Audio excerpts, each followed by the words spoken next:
بسم اللہ الرحمن الرحیم۔ السلام علیکم ورحمۃ اللہ۔ پیارے دوستو، کیا حال ہے؟ انشاءاللہ امید ہے آپ خیریت سے ہوں گے، خوش رہیں، آباد رہیں۔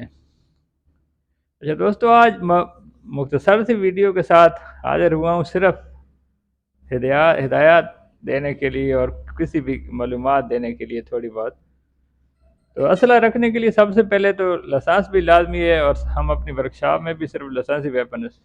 مرمت کرتے ہیں، ریپیئر کرتے ہیں۔ اور ہمیشہ ہوائی فائرنگ سے بھی احتیاط اجتناب کرنا چاہیے، اور گھر میں جو چیزیں کرنی چاہیے وہ ہدایات میں آج آپ کو بتاؤں گا۔ تو سب سے پہلے اسلحہ کو ہمیشہ بچوں کی پہنچ سے دور علیحدہ جگہ پر رکھنا چاہیے تاکہ کسی بھی نقصان سے بچا جا سکے، اور ہر اسلحے کو یوں سمجھے کہ وہ بھرا ہوا ہے، کبھی بھی اسلحہ کو خالی نہیں سمجھنا چاہیے، اور سیفٹی لاک میں بھی خالی اعتبار نہیں کرنا چاہیے۔ یعنی کئی دفعہ کئی دوست لوڈ کر کے رکھ دیتے ہیں اور سیفٹی لاک پہ اعتبار کر لیتے ہیں، تو خالی سیفٹی پہ اعتبار نہیں کرنا چاہیے، اسلحے کو ان لوڈ رکھنا چاہیے، یعنی چیمبر کر کے نہیں رکھنا چاہیے۔ دوسرے نمبر پہ یہ ایک اور بات ہے کہ اسلحہ کو اس وقت تک نہ بھریں جب تک فائر کی ضرورت نہ ہو، یعنی خالی رکھیں، چیمبر کر کے نہ رکھیں، اور نالی کا دھیان رکھیں کہ ہمیشہ آپ کی نالی محفوظ سمت میں ہونی چاہیے،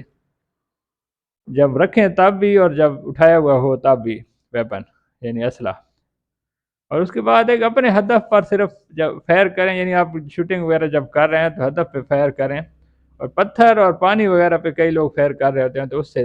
احتیاط کرنی چاہیے، کیونکہ پتھر پہ فائر کریں گے تب بھی ریفلیکٹ ہو سکتی ہے گولی، پانی پہ کریں تب بھی ہو سکتی ہے، تو اس لیے بہتر ہے کہ پتھر اور پانی اگر سامنے ہو تو اس پہ فائر کرنے سے احتیاط اجتناب کرنا چاہیے، احتیاط کرنی چاہیے۔ اور اس کے بعد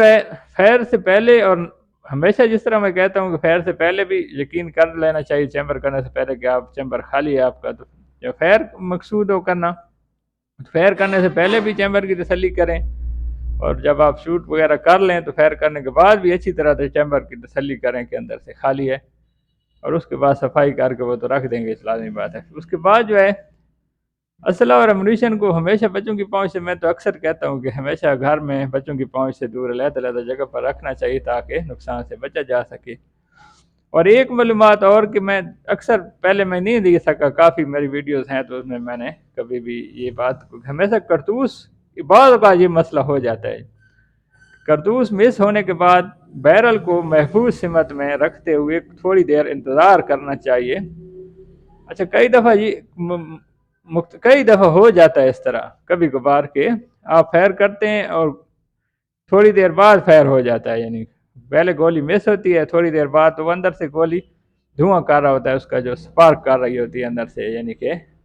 اس کا جو پرائمر ہے وہ، اس میں اگر آئل گھس جائے یا کوئی چیز تو پہلے دھواں کرتا ہے، تھوڑی دیر بعد چلتا ہے۔ تو اس وجہ سے یہ میں نے کبھی پہلے نہیں بتائی یہ معلومات، میرے ساتھ بھی ایک دو دفعہ ہو چکا ہے در فائرنگ رینج میں، فائرنگ جو ہمارا ہول ہے ٹیسٹنگ والا، تو اس میں نا ہمیشہ اگر آپ کا فائر مس ہوتا ہے تو تھوڑی دیر کے لیے آپ ہمیشہ اس کو انتظار کریں، محفوظ سمت میں رکھتے ہوئے اپنی نالی یا بیرل کی سمت کو اسی سائڈ پہ محفوظ سمت جدھر سامنے کوئی جاندار چیز نہ ہو، کوئی بندہ نہ ہو یا کوئی، اس سمت میں رکھتے ہوئے تھوڑی دیر انتظار کریں۔ اگر پھر بھی گولی یعنی کہ فائر نہیں ہو رہی تو پھر آپ اس کو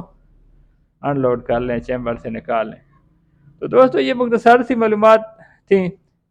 امید ہے آپ کو پسند آئی ہوں گی، میری ویڈیو کو لائک بھی کر دیں، اور نئے دوست جو یہ سنیں گے تو میرے چینل کو سبسکرائب بھی کر دیں۔ تو انشاءاللہ معلوماتی ویڈیوز میں لے کے گائے بگائے آتا رہتا ہوں، اور انشاءاللہ پھر بھی آتا رہوں گا۔ تو سب سے گزارش ہے کہ میرے چینل کو سبسکرائب کر لیں اور میری ویڈیو کو لائک کر دیں، اور مجھے اپنی دعاؤں میں ہمیشہ یاد رکھیے گا۔ تو اجازت چاہوں گا، اللہ حافظ، السلام علیکم ورحمۃ اللہ۔